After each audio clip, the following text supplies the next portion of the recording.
Hi friends, how doing all? MS Easy Class welcomes you. And here now we will learn in this class a modern classification of nouns. A modern classification of noun.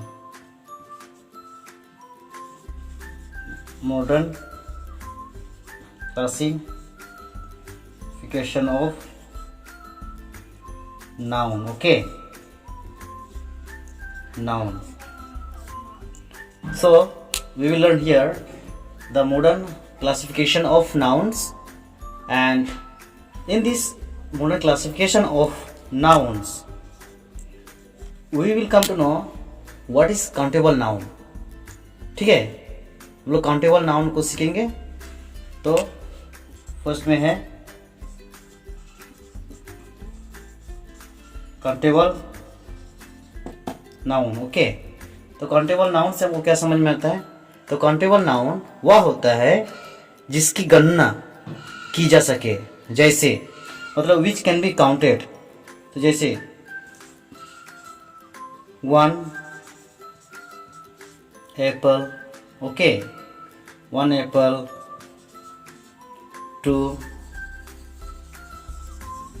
Bananas. Okay, मतलब जिसको हम गिनती कर सकते हैं. जैसे 2 bananas, 1 Apple. Okay, so this is countable noun. समझ में आ रहा है ना? और इसी प्रकार अगर हम देखें अनकाउंटेबल नाउन, सेकेंड में क्या है? Uncountable noun.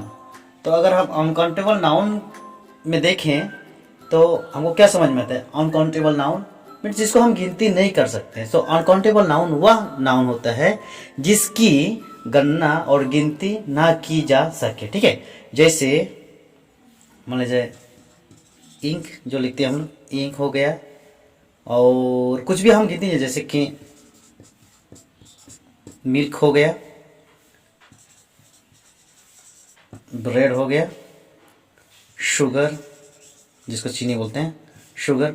तो इन सारी चीज़ को क्या हम गिनती कर सकते हैं? नहीं कर सकते हैं. इसीलिए ये सब क्या है?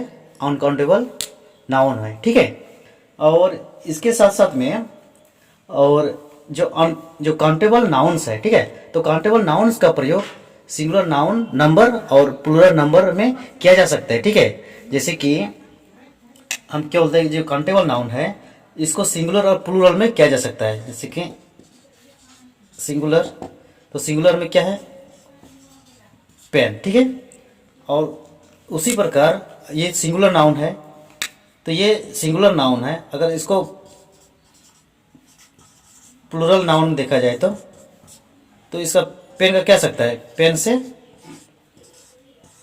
पेन्स. ठीक है, तो देखो हम ये सिंगुलर नाउन है पेन यानी कि कलम, एंड प्लूरल नाउन में है पेन, जिसको हम एस जोड़ के इसको प्लूरल फॉर्म में बना देते हैं. तो उसी प्रकार जो काउंटेबल नाउन है यह सिंगुलर और प्लूरल में किया जा सकता है. लेकिन जो अनकाउंटेबल नाउन है इसको हम सिर्फ सिंगुलर फॉर्म में ही रखते हैं. ठीक है, इसको हम क्या फॉर्म में रखते हैं? इसको हम सिंगुलर फॉर्म में ही रखते हैं. ओके, एंड अनकाउंटेबल नाउन्स का प्रयोग प्लूरल नंबर में किया जाना असंभव है. ठीक है, and thirdly we'll see here third thing,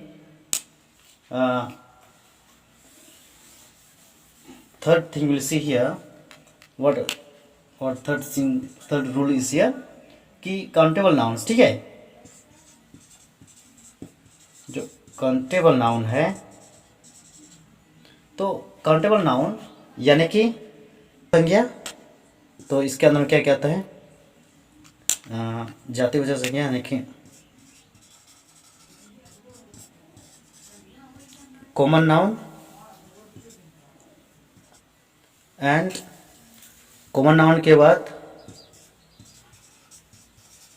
proper noun, और प्रॉपर नाउन के बाद, ठीक है,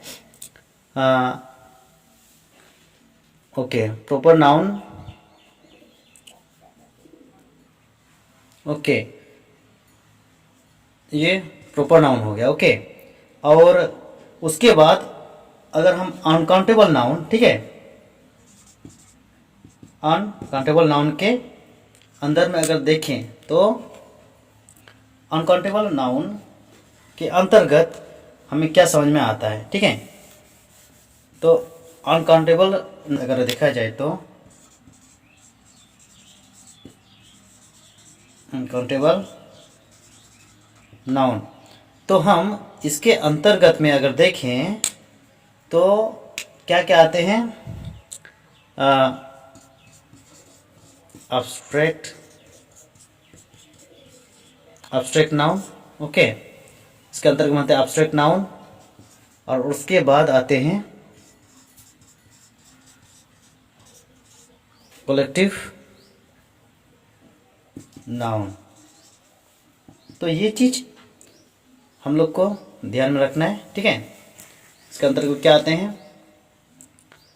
अनकाउंटेबल नाउन के अंतर्गत में आते हैं एब्स्ट्रैक्ट नाउन और कलेक्टिव नाउन, और काउंटेबल नाउन के अंतर्गत में क्या आते हैं, सिंगुलर और प्लूरल फॉर्म में हम चेंज कर सकते हैं। जैसे कि सिंगुलर फॉर्म का पेन यानी कि एक कलम, ठीक है, तो इसको हम प्लूरल फॉर्म में बदल सकते हैं पेन्स में। तो जैसे कि, और इसको हम गिनती किया जा सकते हैं 1 एप्पल 2 एप्पल, लेकिन अनकाउंटेबल नाउन को हम गिनती नहीं कर सकते हैं, और गिनती नहीं किया जा सकता है इसीलिए इसके अंतर में क्या क्या नाउन आते हैं, एब्स्ट्रैक्ट नाउन यानी कि भाववाचक संज्ञा, जिसको हम पिछले वीडियो में सीखे हैं, और उसकी भाववाचक संज्ञा यानी कि abstract noun and collective noun आते हैं, okay. So I hope you like the video, and if you like the video please share and subscribe the channel so that more you will be kept in updates, and like this we will bring you many more videos. So thank you, have good time, God bless you.